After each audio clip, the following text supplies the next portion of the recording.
He found the photo buried beneath the barn floor, a baby in Eleanor's arms, her smile brighter than he'd ever seen in life. Next to it, a letter written decades ago. "They took you from me, but maybe you'll find me now." Caleb sat in the fading light, realizing the woman he married had carried a secret deeper than grief, and had just passed it to him. But what happened next will shake even those who thought they'd seen everything. But first, let's go back to the beginning. The sky over Willow Creek held the color of burnt sugar the day Caleb Turner first rode past the leaning fence posts and tired cattle on Eleanor Marston's land. The wind smelled like dry sage and old firewood. He wasn't chasing a future. He was outrunning the past. A string of dead-end ranch jobs, a mother buried too young, and a war that didn't leave him with scars, just silence. He came for work. She offered him something else. Eleanor stood on her porch like a monument, ramrod straight, silver hair braided to her shoulder, her face a roadmap of sun and time. She wore boots older than Caleb and a stare that could shear through excuses. He almost turned around when she asked if he could handle real work. He said yes. He didn't realize she meant more than cattle and fence posts. The offer came 3 weeks later. They stood at the edge of the corral as a storm boiled low on the horizon, all color pulled from the land except the gold of her wedding band from a husband long buried. "I'm not looking for romance," she said. "I'm looking for a name to sign beside mine, someone the bank can't push aside, someone who sees this place not as land, but as memory." Caleb looked past her shoulder toward the barn roof patched with tin, the broken windmill leaning like a man at the end of a hard fight. "And what do I get?" he asked. She didn't blink. "A roof, a purpose, maybe peace." It wasn't a proposal. It was a pact. They married 5 days later under cottonwoods in the far pasture, trees gnarled and defiant against the wind. Caleb wore his cleanest shirt. Eleanor wore a dress the color of dusted pearl and a turquoise pin shaped like a hawk. The only witnesses were the horses, the wind, and a hawk that circled overhead as if called by blood. There were no kisses, just a nod, and a slip of paper signed in fountain ink. But that night, as they sat on the porch drinking coffee, hers black, his with cream, Eleanor laughed at something Caleb mumbled about her mule being smarter than him. It wasn't a loud laugh, but it was real, and it shook something loose in him. For the first time in years, Caleb didn't want to ride off in the morning. He wanted to stay. Because something in this strange arrangement, this unspoken trust between a scarred young man and a steel-backed widow, felt more like home than anything he'd ever known. The morning after they buried her, Caleb sat alone in the parlor, the mug in his hand long gone cold. Sunlight slanted through the lace curtains in thin, respectful beams, casting the floorboards in alternating stripes of warmth and shadow. The house, always quiet, now seemed hollow. Every creak of the walls felt like a sound that should have been hers. A footstep, a sigh, a cough muffled in a handkerchief. But she was gone, and the silence had changed its nature. He couldn't bring himself to go into her room the day she died. Not the next day either. But on the third morning, when the air still carried the scent of lilies from the funeral wreath, and the wind stopped just long enough to press against the windows like a held breath, Caleb stepped over the threshold. The room was neat, untouched. Her robe still hung on the post of the bed, her brush resting on the vanity, bristles holding a few silver strands. But it was the bed, that quilt, that drew him in. He knelt. The cedar chest at its foot was familiar. She'd stored her winter quilts there, ones she stitched in the long hours after supper. He'd watched her work on them, needle moving with a rhythm that calmed even the loudest thoughts in his head. He opened the lid gently, reverently. The scent hit him first.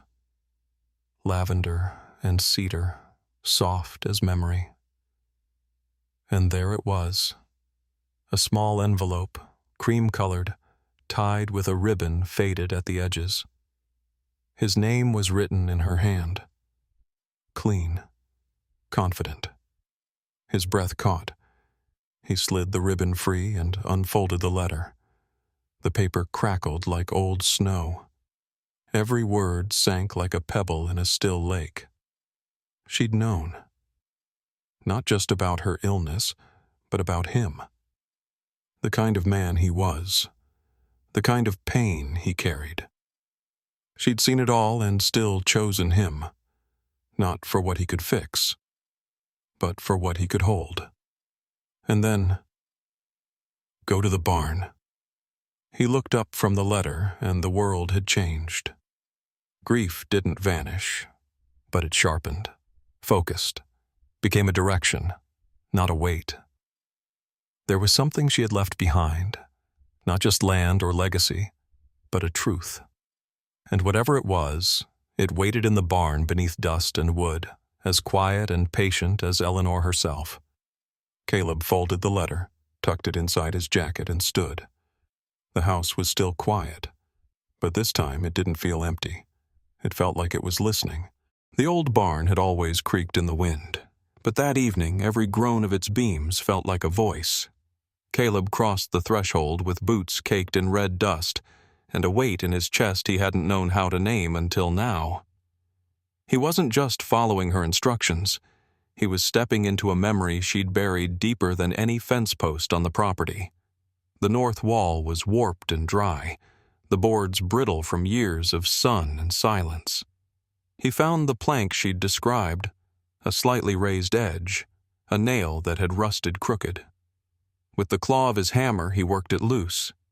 Dust billowed, dancing in the last amber light pouring through the gaps in the slats. Beneath the floor, nestled in the cavity between joists, was the box.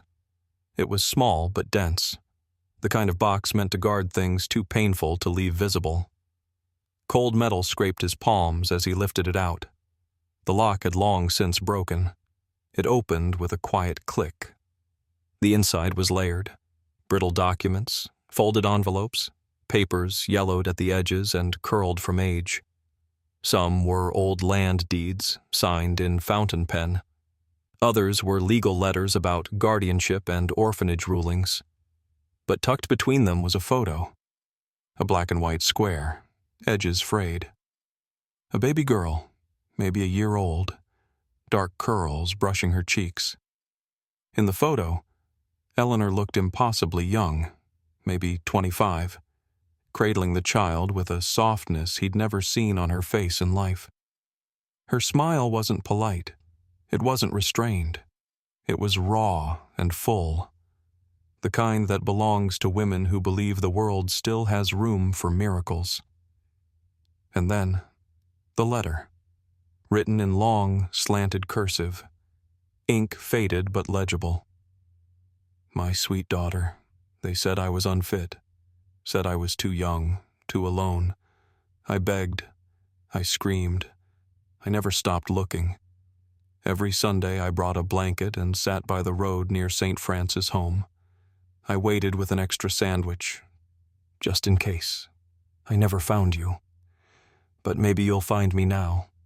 I've left this place to a man named Caleb, a kind man. He'll know what to do. The words hit him like a blow from inside. She had lived a life of solitude not by choice, but by theft. And even as her body failed, she carried the hope that one day, somehow, this hidden fragment of her would be restored. Caleb sat back on the barn floor, back against the joist, the box still open beside him. The cicadas had started humming. Night was crawling in through the open doors. He didn't cry, but something in him cracked wide, not from grief, but from the weight of being trusted with this last, buried truth. The truth of a woman who had lost everything once, and chose, with her final act, not to lose again. The days moved slow after that night in the barn. Not empty, just still. Caleb rose with the sun, walked the fence line, checked the water pump, fed the mare Eleanor had named Mabel. He didn't ride. He didn't rebuild. He didn't harvest. The land needed time, just as he did. So he gave it space. Let the wind move over the fields without interruption. Let the silence nestle into the porch rails and the barn loft. It was a silence that no longer echoed loss, but respect, for what had been lived and what still remained. Every evening, he returned to the letter. It stayed folded in the inside pocket of his work coat, creased now from too many readings. He knew the words by heart, but each time they hit with new weight. Eleanor's voice, steady even on the page, was the only thing that made the nights feel less hollow. He didn't speak much, not even to himself. Some truths didn't need answering. They just needed to settle into the soil. Then came the afternoon with the rider. He saw her before she reached the gate, a speck on horseback, riding straight as an arrow down the dirt road that cut between the cattle fields. The mare under her was dappled gray, and the woman sat the saddle like someone who'd learned young and never forgotten. When she dismounted, the first thing he noticed wasn't the age in her eyes or the nervous stiffness in her shoulders. It was the photograph in her hand. The same photo he'd held under the fading light in the barn. Claire. She said the name like she was afraid it might shatter in the air. Her voice was low, like a song hummed through grief. Caleb didn't ask how she found the place. He didn't ask what she hoped to find. He just unlatched the gate and stepped aside, a silent invitation.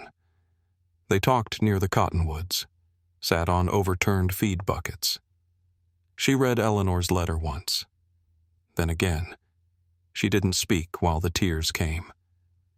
Caleb didn't interrupt. Just passed her a handkerchief and sat with her, the wind brushing through the grass like a breath. That spring, everything changed.